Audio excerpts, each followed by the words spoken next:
I'm Mary Berry, and in this series I'm going to be showing you some of my absolute favourites. Not too difficult to make, not too many ingredients, and the sort of recipes that the family are going to say, ooh and ah, and please can we have them again? These favourites have been inspired by the places I love. The countryside, by the sea, markets and gardens. And of course, my home. I'll be sharing with you some brand new ideas and some recipes that I never ever tire of. Tonight, Is that a bit sharp at the moment? No, I think it's lovely. it's my favourites from the local farmers market.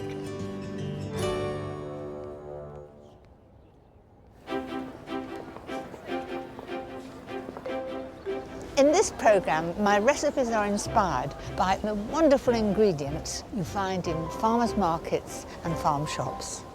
A visit to the farmers market is such a lovely thing to do. I enjoy seeing what's in season and meeting the local farmers and stallholders. There's a creamy, mature cheddar taste. There's nothing like the feeling of knowing exactly where your food comes from.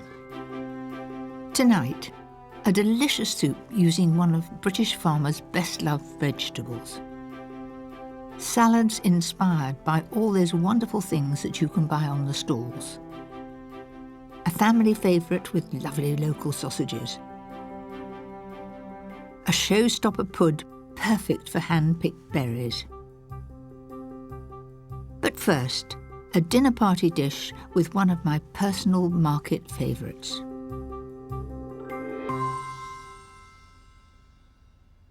I love asparagus. It makes this dish very special. I remember my father used to grow these with tremendous care.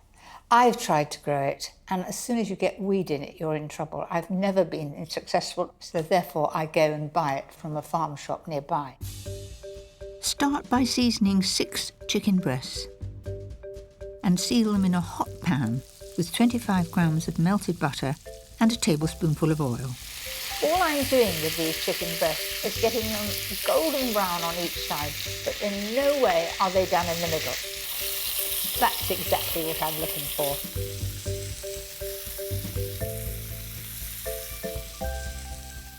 When they're golden on the outside, remove them from the pan and start the sauce. I've got these beautiful shallots here, but they are absolute devils to peel. I find it best to put them in boiling water. It just loosens the skin, and so that's exactly what I'm going to do. I've got a pan over here, and it's a very good tip if you're doing pickled onions. You know those little onions that take ages to peel? So I'm going to leave that off the heat for about 5 or 10 minutes. Rinse them under cold water and off comes the skin. Then cut the shallots into quarters to fry. I'm using the same pan. Not only does it save the washing up, but you do get the flavour of the chicken juices. To thicken the sauce, use a heaped tablespoon of plain flour. This is an old-fashioned tablespoon. Measure it carefully if you like, 30 grams, but I promise you if I put that on the scales, that's what it'll be.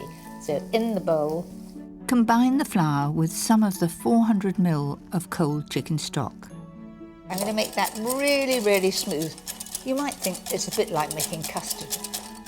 Then I'm going to put the remainder of the stock in here, like that, and I'm going to pour that in, stirring all the time, and that will thicken it,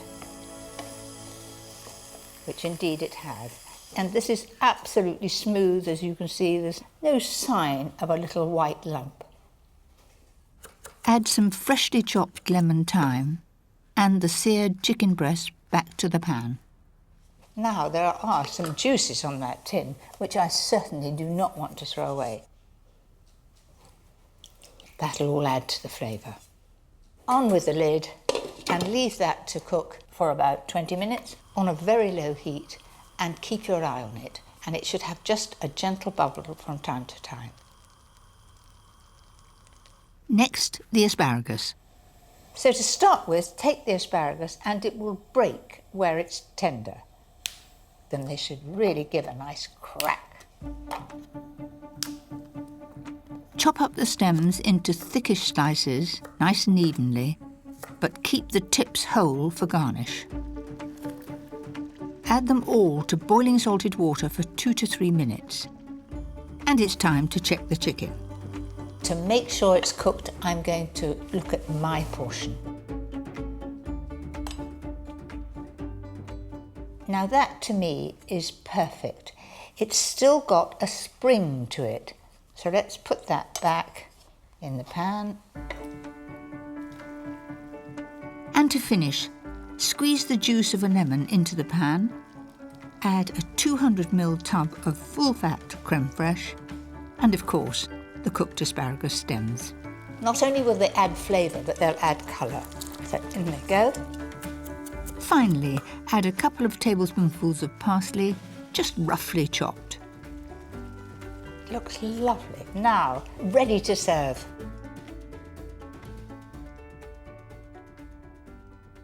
There are those that like a lot of sauce, and I'm married to a gravy man, so all my recipes have quite a lot of sauce. Well, the smell is delicious. It's a lovely smooth sauce. It's a deep flavour of lemon, and it feels rich. I think that is a great dish to serve on a special occasion, so à table and enjoy it.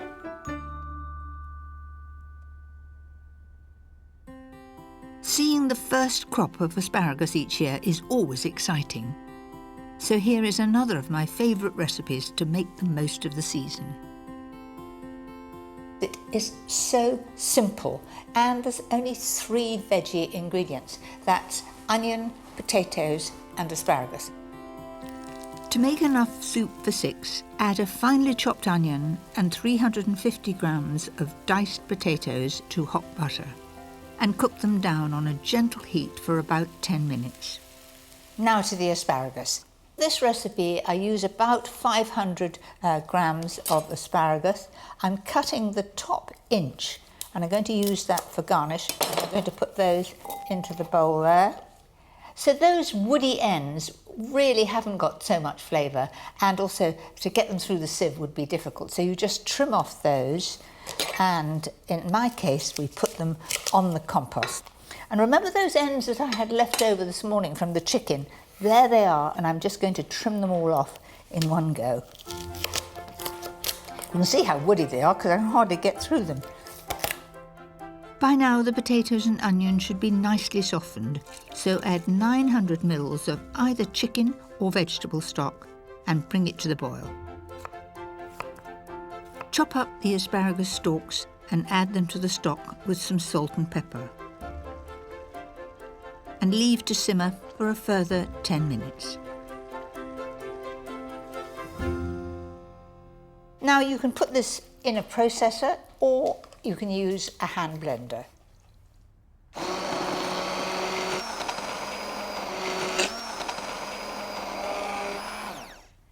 Do you want to know something? I always use a processor, and I'm not used to these hand blenders, and I'm learning that you don't lift it out with hot liquid because it goes all over you. So into the liquid and then switch on.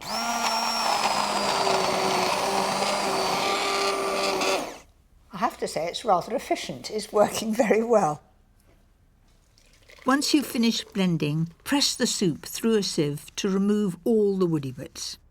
I can remember making pureed soups at college, and not only did we have to sieve them, you then had to put them through a cloth, fold it over and twist the ends. It was called tammying. Nobody ever does that now.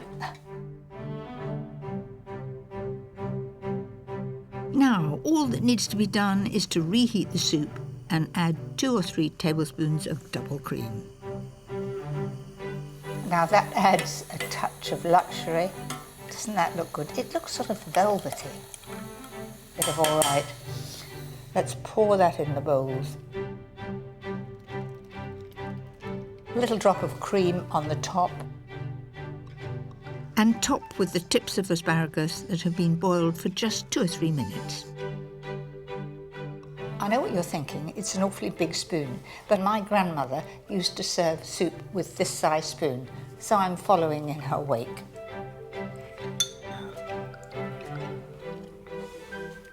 You know something? That really is delicious. It is so smooth and velvety, and there's no doubt what the flavouring is.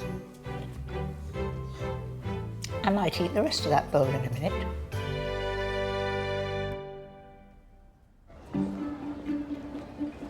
Farmers' markets like this one in Guildford are relatively new. Many of them were started up to help farmers after the foot and mouth outbreak in the late 1990s. And now there are around 1,000 of them all over the country. That's the sharp one, going down to sweeter. I've got a few things on my list today. First stop is the fruit and veg stall of a local farm. Good morning. Good morning! What an amazing selection of apples. Thank you. Are they all locally grown? They're all grown on our farm in Kent. Yes, we grow just over 200 varieties now. So lots of variation. I like a fairly hard, sweet apple with a very, very crisp. What do you suggest? Okay, well this is a little tart at the moment. This is a Pitmarston pineapple. So in a warm atmosphere you get that lovely scent of pineapples. Really? It's quite an old variety from the 1700s. When it gets a little riper you might get a bit more sweetness. Is that a bit sharp at the moment? No, I think it's lovely. Of course, it's not just fruit and vegetable farmers here. All sorts of people get the chance to meet their customers and showcase their goods, from local cheeses Feral cheese feast ahead of you. Thank you very much. to freshly caught fish I had sea bream yesterday. All I done was absolutely. and some beautiful artisan breads. Which are the most popular ones? Well, the most popular are the spelts, wholemeal, Sussex kibble. What's Sussex kibble? Sussex kibble, this is a recipe that I found in a village called Storrington in Sussex, and this is kibbled wheat. It's literally just cracked wheat. Cracked wheat, but cut up very small. Yes. I'd also like some sourdough. What about that one there? See if is it nice and brown underneath? Oh, you want to see the bottom? I like that, don't you? yes I do. Very good. What I find so exciting nowadays is the amount of speciality goods that you can find in these markets. Hello. Good morning, madam. How are you? Bit cold. Can I help you? And I've got some salads planned that will make good use of some of them. Do you have black olives I have in black. oil? Now, how should I keep those when I get home? I don't put them in the refrigerator. It's the worst place you can put them. Best place, I always tell people, buy the cooker, buy a bottle of red wine. There's nothing like bringing a selection home, and I think I've got everything I need for my next recipe. So the first of my 6 market salads is celeriac remoulade, and that's celeriac in a lovely creamy strong dressing. Start with the celeriac. I really need to be taller, don't I? Cut off all the knobbly bits and it's ready to shred. I'm going to use a slicer, and this is quite inexpensive. I think they're under £10. But to go back when I was at college, this was part of our equipment. You had a set of knives and you had a slicer like this. So this is, I hate to say, it's 60 years old. And you could do the celeriac on there, but there's no guard and you could so easily cut yourself. I'll just keep that to admire and keep it as part of my history.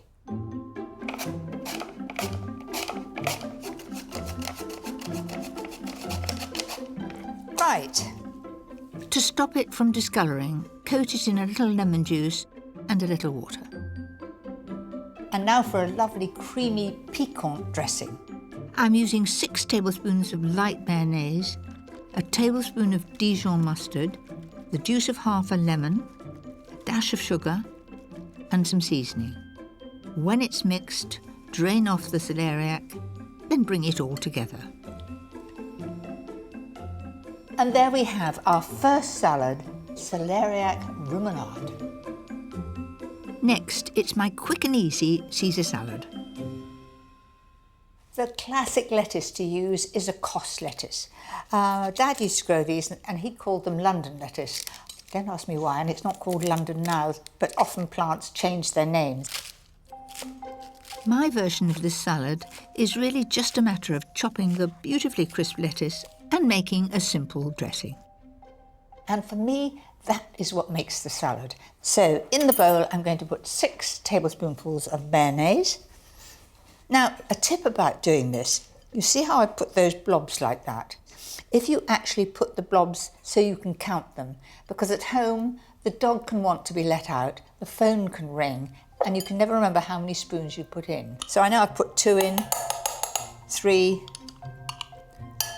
4. Add 1½ tablespoons of Dijon mustard. I'm then going to have a dash of Worcester sauce. That just gives it a little pep up. Then season. Now add some grated parmesan 1, 2. and crushed garlic. If the mixture is a bit thick, just add a little water to thin it out. So that's looking good. I just toss it, make sure that it's really well coated. And finish with shaved parmesan and some crispy golden crouton. I've made my Caesar salad without any meat added. You could add chicken, you could add avocado, just whatever you like. Another idea to make the most of those market veg is to spruce up some marinated artichokes and red peppers with fresh basil and a little balsamic vinegar.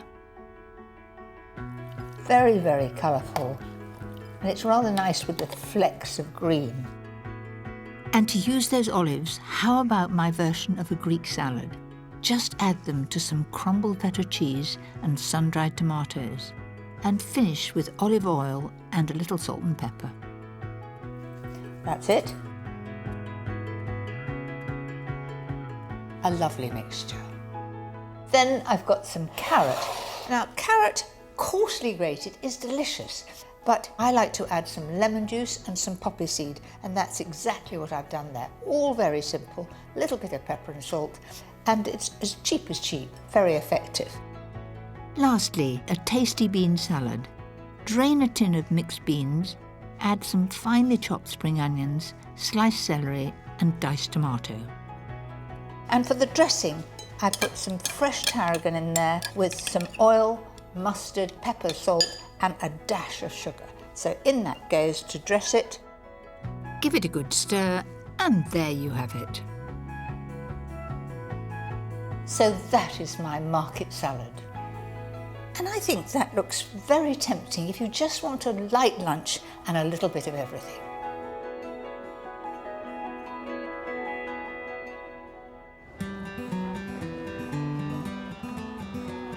If I'm not in a hurry, I always like to have a chat with the farmers and find out a bit more about them. I'm the wife and Dad is a farmer, so... Georgina and John Emerson have been bringing their meat and poultry here since the market started almost 15 years ago. And what do you sell most of? Oh, we sell a lot of sausages, as you can see this morning. People have sausages during the Oh, week. so you've got all sorts of varieties We here. do about 25 different flavours, so we bring a selection each time we're at a market. Which is the most popular? Probably the plain out of all the flavours we do, but we do all kinds of different flavours with caramelised onion. We've got black pudding where we use a black pudding from Scotland. Oh, and here at the end, pork and leek, my favourite. Lovely, thank you. One of my favourite ways of using sausages is in my next recipe, roasted sausage supper. This is a true favourite of mine. It's a great family dish. Start with the vegetables. I'm using 500 grams of new potatoes, just chopped in half. 2 large onions sliced into wedges. Keeping the root on will help them stay together. And 2 red peppers, roughly chopped into bite-sized pieces. Now to the magic part of the recipe. A simple plastic bag.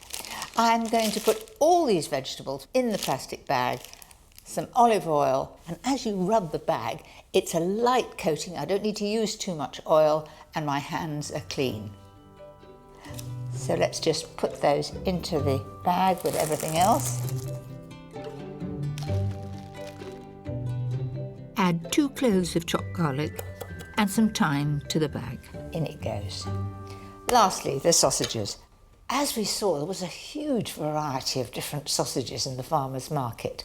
I still like pork sausages best, but I do like trying all the different flavours. These are herb and leek. Prick the sausages. I'm using 12 in this recipe. That's it. Add them to the bag, and in goes 2 tablespoons of olive oil. So then you want to hold the top of the bag and tip all these until every single one is well covered.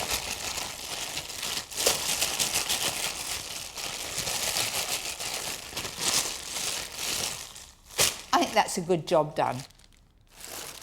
You'll need your biggest roasting tin for this. Just tip everything in.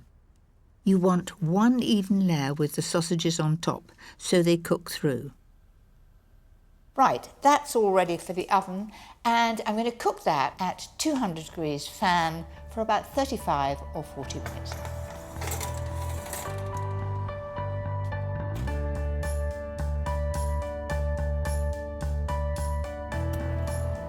When the sausages are brown, turn them over. And for a bit of extra flavour, add 200 ml of white wine. Continue to cook at the same temperature for another 20 minutes. So I'm off to lay the table some ready for supper.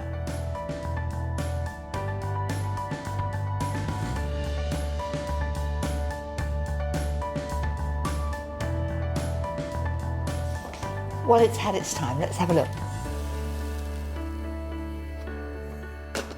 So how about that then?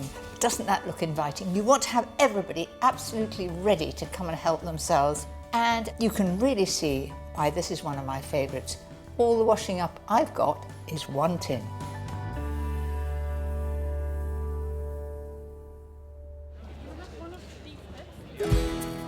Of course, the market is full of ideas for sweet things too.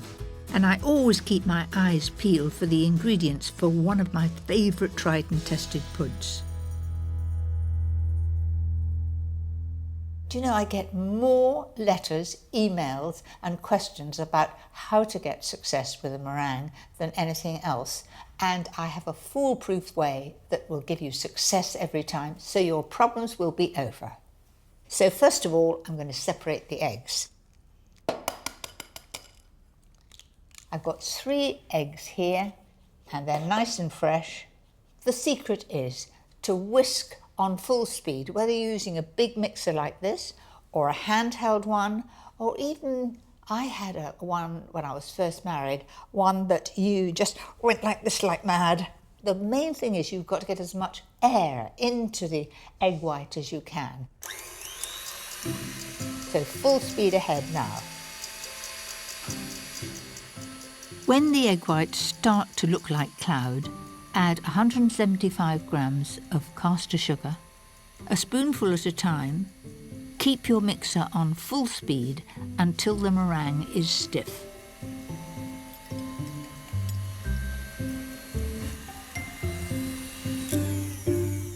That looks about right to me. Let me just show you.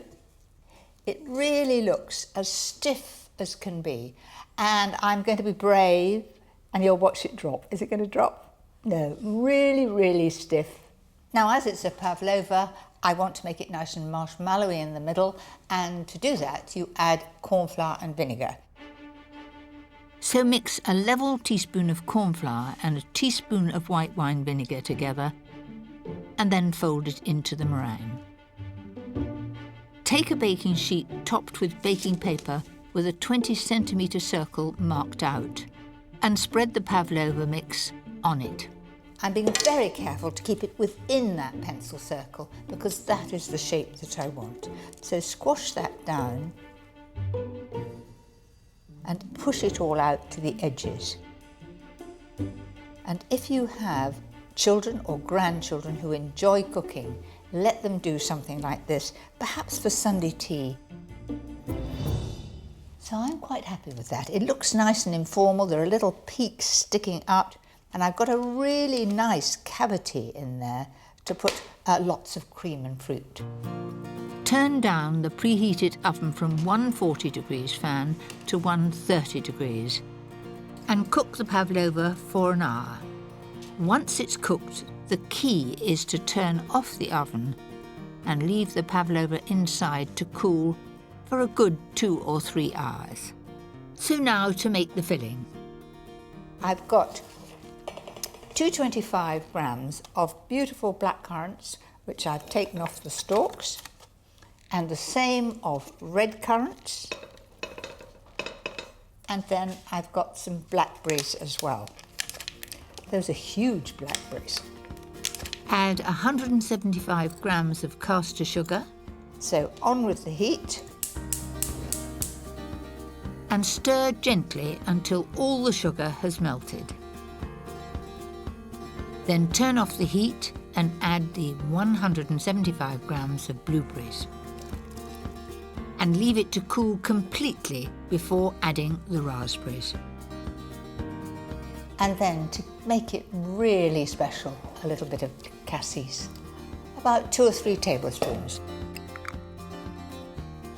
1, 2, oh definitely 3. Once the pavlova has cooled, it's time to bring the Showstopper pud together. Well, that's just as I wanted it to be. That very, very pale, sort of creamy colour. And it is beautifully crisp. I've got some whipped cream here. Push it right to the sides. And this will stop the fruit juice going into the meringue.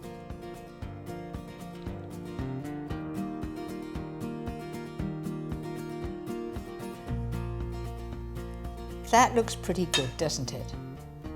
Do you know, I've been making this for years and I still get excited.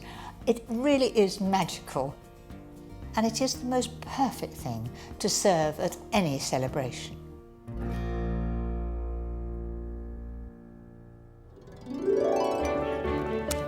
Next time. Hello! Rosemary. It's my favourite recipes inspired by the allotment.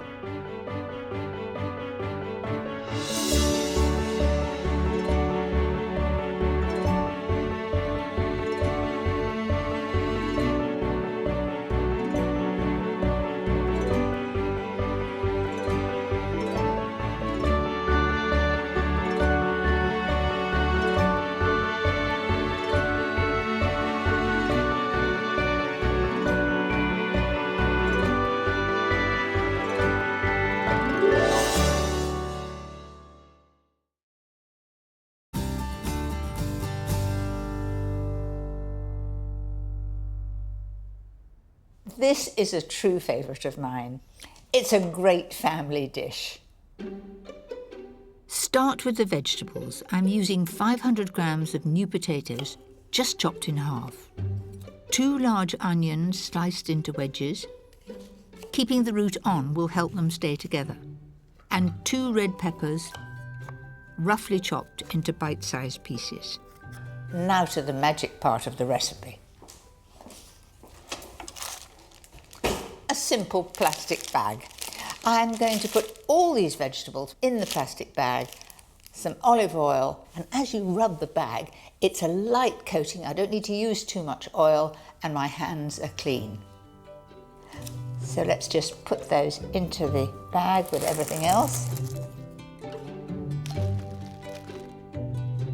Add 2 cloves of chopped garlic and some thyme to the bag. In it goes.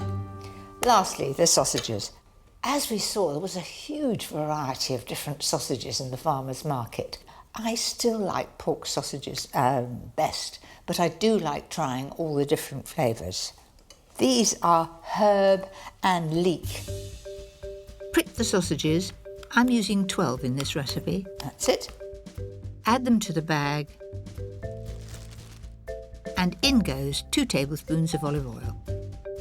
So then you want to hold the top of the bag and tip all these until every single one is well covered.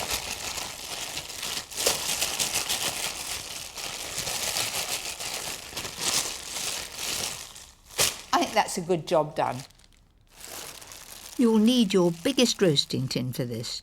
Just tip everything in. You want one even layer with the sausages on top so they cook through.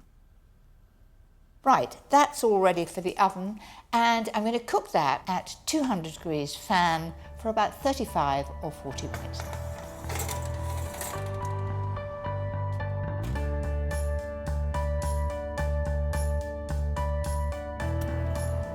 When the sausages are brown, turn them over.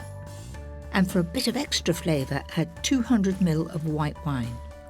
Continue to cook at the same temperature for another 20 minutes. So I'm off to lay the table sun ready for supper.